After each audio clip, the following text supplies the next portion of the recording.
PTR 2025-23 জেলার TET উত্তীর্ণ প্রশিক্ষিত প্রত্যেক চাকরি প্রার্থী সাথে তাদের অভিভাবক অভিভাবিকা মা বাবাদের অনেক শ্রদ্ধা।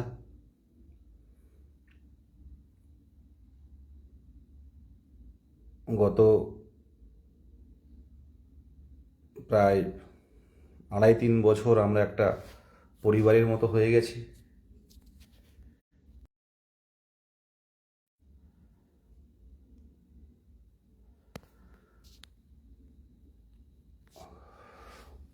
ফোন বারে বারে ফোন আসছে। তো 2022 সালের টেট 2023-এর 10ই ফেব্রুয়ারি রেজাল্ট। তো তারপর পর কিন্তু আমরা অনেকভাবে আমাদের নোটিফিকেশান নিয়ে আসার জন্য আমরা চেষ্টা চালিয়ে গেছি। হ্যাঁ, আলটিমেট নোটিফিকেশান দেওয়া হয়েছে।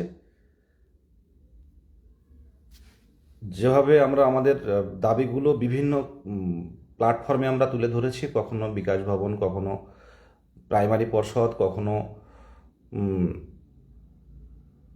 বিধানসভা, কখনো মাননীয় শিক্ষামন্ত্রীর কাছে, কখনো কালীঘাট, বিভিন্ন জায়গায়।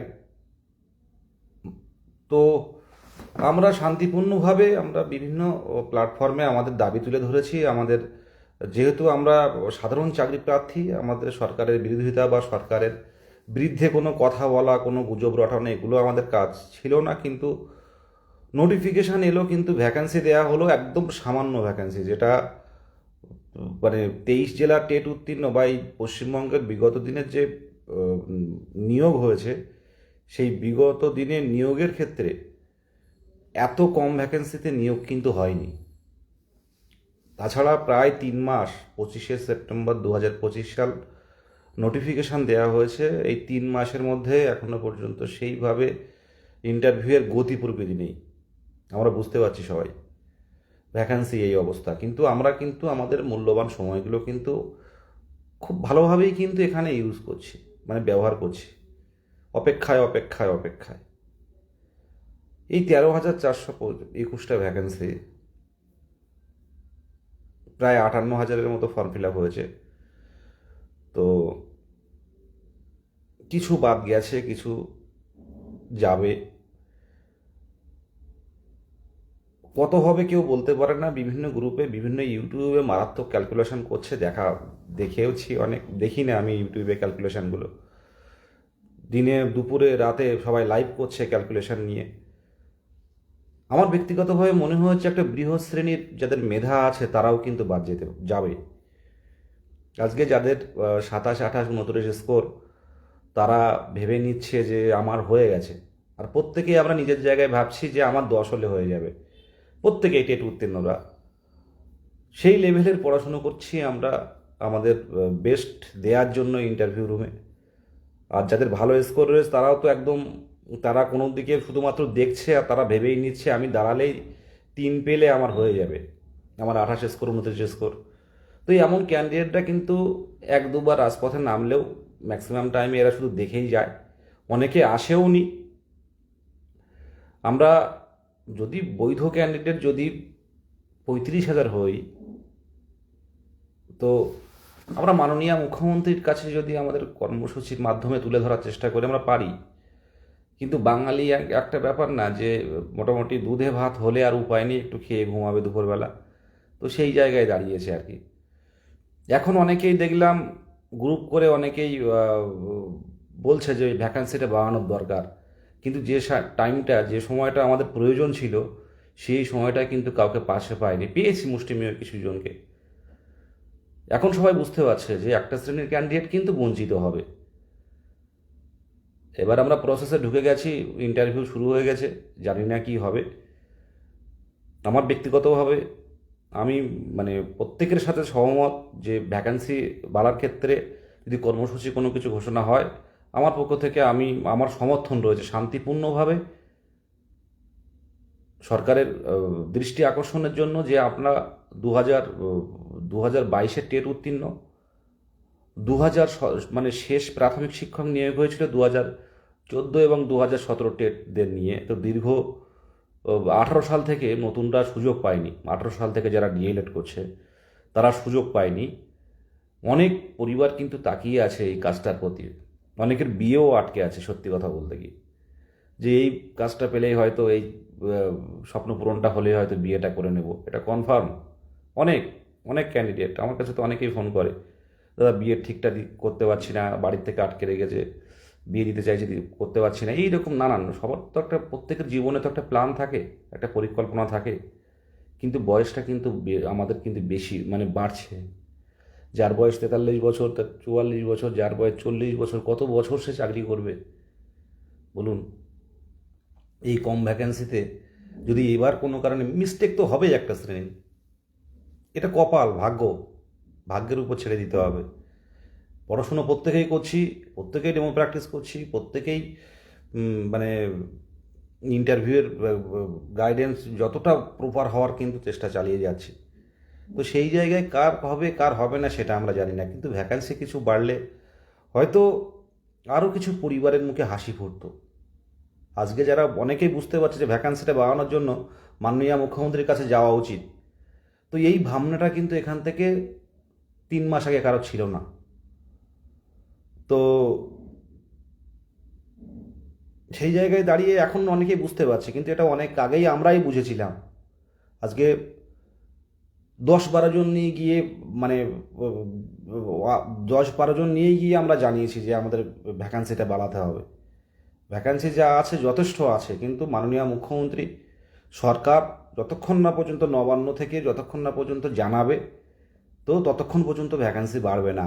আর আপনারা ভালো করেই জানেন যে প্রাথমিক স্কুলে 5ম শ্রেণী ইনক্লুড হয়েছে, তো তা থেকে কিন্তু সরকার চাইলে কিন্তু স্যাংশন, একটা কথা বলি যে ভ্যাকান্সি বাড়ানোর বিষয়টা ওইভাবে ঠিক বাড়ে না, সরকার নতুন করে স্যাংশন করতে পারে, সেক্ষেত্রে কোনো আইনি সমস্যা থাকে না, প্রত্যেকেই জানে।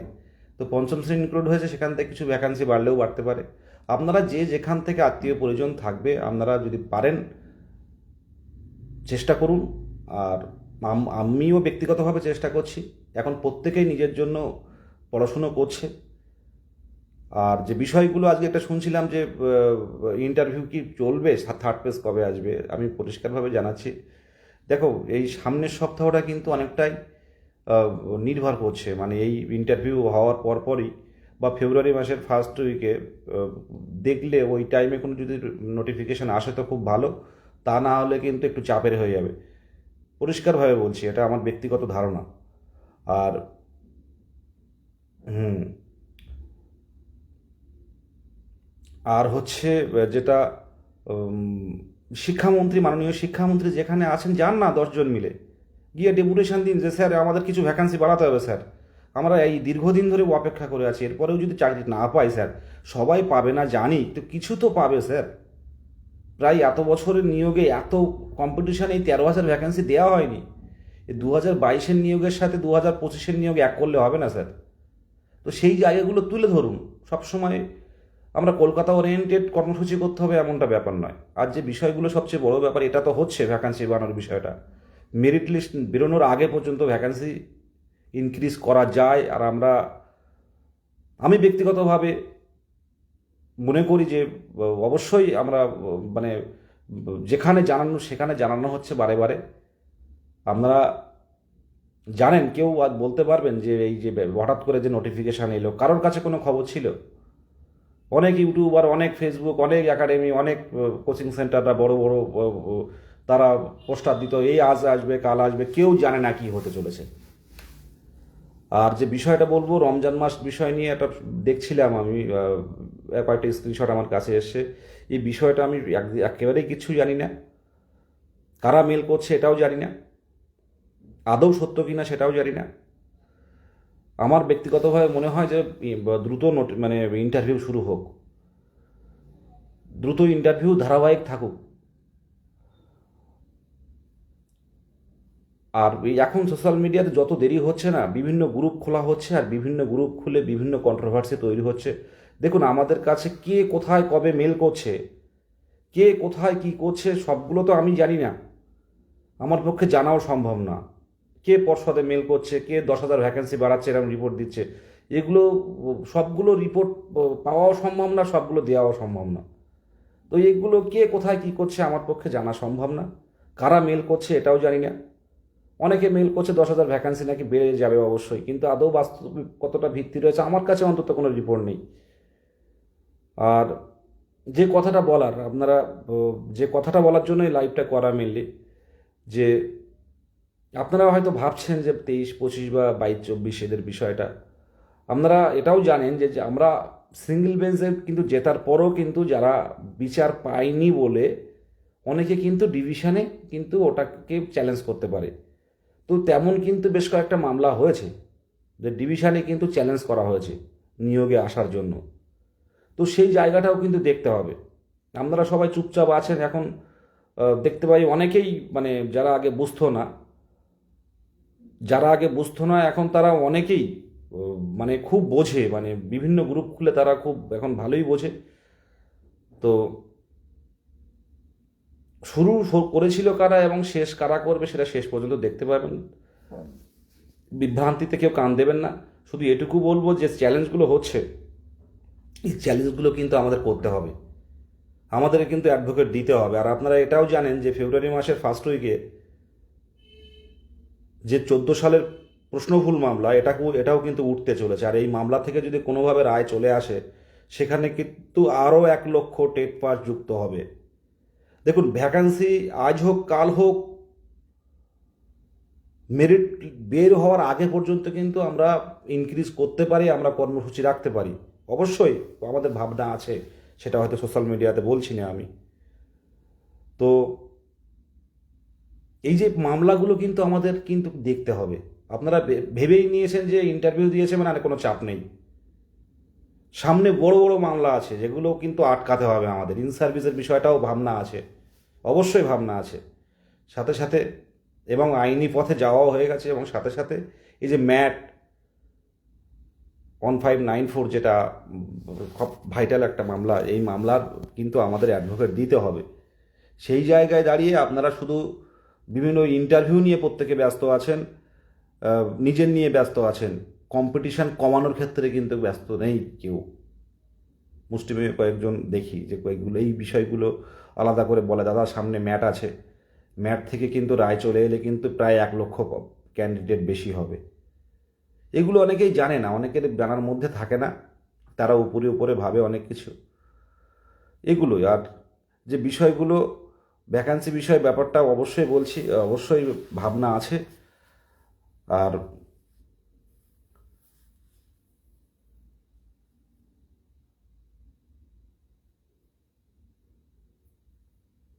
একজন জিজ্ঞাসা করছেন যে ভ্যাকান্সি বাড়ানোর জন্য জোরদার আন্দোলন করছেন না কেন। আজকে নোটিফিকেশানটা এলো কী কারণে আপনি নিজের কাছে প্রশ্ন করুন। আর লাস্ট যে মিছিলটা করা হয়েছিল, যে কর্মসূচিটা করা হয়েছিল, সেই কর্মসূচিতে কিন্তু সেইভাবে স্বতঃস্ফূর্ততা দেখেনি। হয়তো কি হতে পারে, একটা কোনো কর্মসূচি করলে এখন কতজন নামতে পারে। এই লাইভ অন্তত 1K ভিউ হয়, মানে 1K ভিউ বলছি, 1K কিন্তু না হলেও প্রায় 500-700 জন কিন্তু লাইভ দেখে। তো সেখানে মাত্র 176 জন লাইভ দেখছে। তাহলে বুঝতে পারছেন কোথায় দাঁড়িয়ে। আমি প্রথমে বলেছি না, বাঙালিদের একটু হলে যেটা ব্যাপার ছিল, যে নোটিফিকেশানটা আসার দরকার ছিল, তারপরেও কিন্তু সবাই থেমে গেছে। যারা পরিচিতরা যাদের একটু স্কোর ভালো, তারা ভেবেই নিয়েছে আমার চাকরি হয়ে যাবে, মানে তাদের নিজস্ব চাকরি হয়ে যাবে তারা। আর 27, 28, 26, 27, 28, 29 তারা ভেবেই নিয়েছে। তারা কোনো গ্রুপেও রেসপন্স করে না, কোনো আইনি পথে সাহায্য চাইলেও রেসপন্স করে না। তো আমরা একটা দায়িত্ব নিয়েছি, চেষ্টা চালিয়ে যেতে হচ্ছে, আর কি করব। আইনি পথে যে কাজগুলো হচ্ছে সেগুলো আপনারা যারা বোঝার তারা বুঝতে পারছেন। আর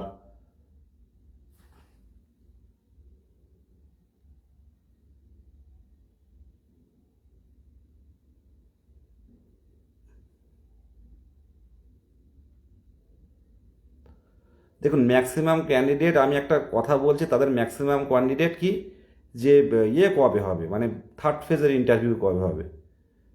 হুম আমি এটুকুই বলতে পারি যে এই এত বছর প্রায় আইনি পথে রাজপথের যে সাথে আছি, তো মানে এই যে 23টা জেলার ক্যান্ডিডেটদের 23 রকমের ডিমান্ড,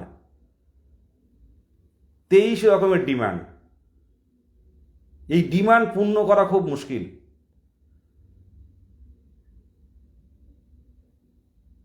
মাথা, সত্যি কথা বলতে কি, যেভাবে নানানভাবে ফোন আসে, মাথা খারাপ হওয়ার মতো।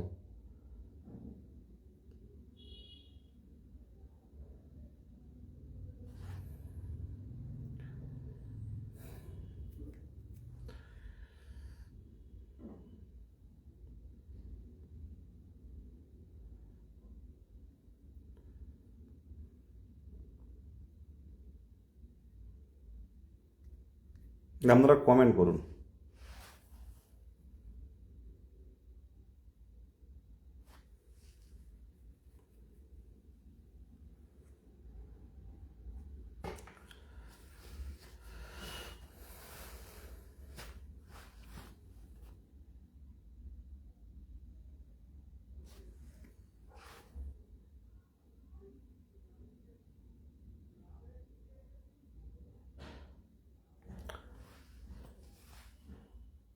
দেখুন, কোনো সমস্যা হলেই একটা চিন্তা ভাবনা হয়ে গেছে, কিছু সমস্যা হলেও কেস করতে হবে। তো এইরকম যদি প্রত্যেকটা জায়গায় এরকম কেসের বিষয়টা আসে, তাহলে তো প্যানেলটা কী হবে কিছু বলার নেই। দেখুন, ভ্যাকান্সি বাড়ানোর জন্য একটা পোস্টার দেখছিলাম, 30 তারিখে ভ্যাকান্সি বাড়ানোর একটা আন্দোলন হচ্ছে।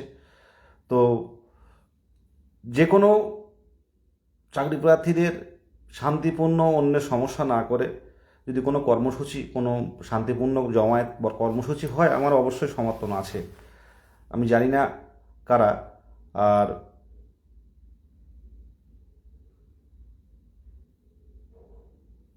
একদম আবুল হাসান স্যার বলছি, তুমি নিজেও পড়ো। একদমই তাই। আমার নিজেকেও তো পড়তে হচ্ছে, মানে অনেকগুলো ব্যাপার, অনেকগুলো কন্টেন্ট, সেগুলো তো একটু একটু করে দেখতে হচ্ছে। দেখা যাক কি হয়। কিন্তু একটা মানে সত্যি কথা বলতে কি, 23টা জেলার ক্যান্ডিডেটদের মধ্যে একটা, তাদের বাবা মা, প্রচুর বাবা মা ফোন করে, তাদের কান্নাকাটি করে, এগুলো খুব খারাপ লাগে।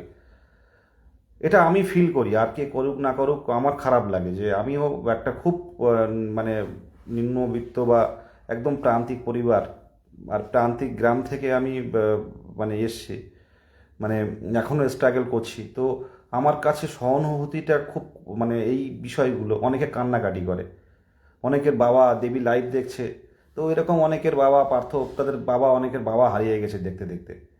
সন্তানের কিন্তু মানে সফলতাটা দেখে যেতে পারেনি। এমন অনেক অনেক বাবা মা কিন্তু কল করে, জিজ্ঞাসা করে যে কি হচ্ছে, এতদিন অপেক্ষায় আছে। অনেক অসুস্থ বাবা মা বাড়িতে আছে, সন্তানের অপেক্ষায় যে এইবার হয়তো চাকরি পেয়ে গেলে ট্রিটমেন্টটা ভালো করে হবে। তো এই সব বিষয়গুলো না বিশাল মানে নিজেকে খুব, মানে মানসিকভাবে খুব বিধ্বস্ত লাগে এইসব বিষয়গুলো শুনলে। যাই হোক, আর যাদের আহ,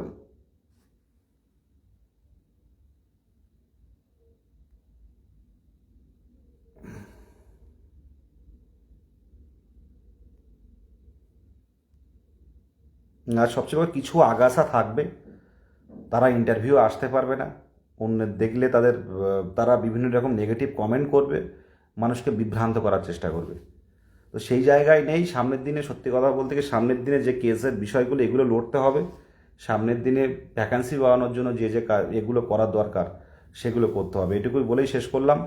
প্রত্যেকেই যেহেতু সামনের দিনে শিক্ষক শিক্ষিকা হতে যাচ্ছেন, যেটা করবেন সেটা যাতে মানে শিক্ষক সুলভ হয়, সেই বিষয়টা ভেবে করবেন।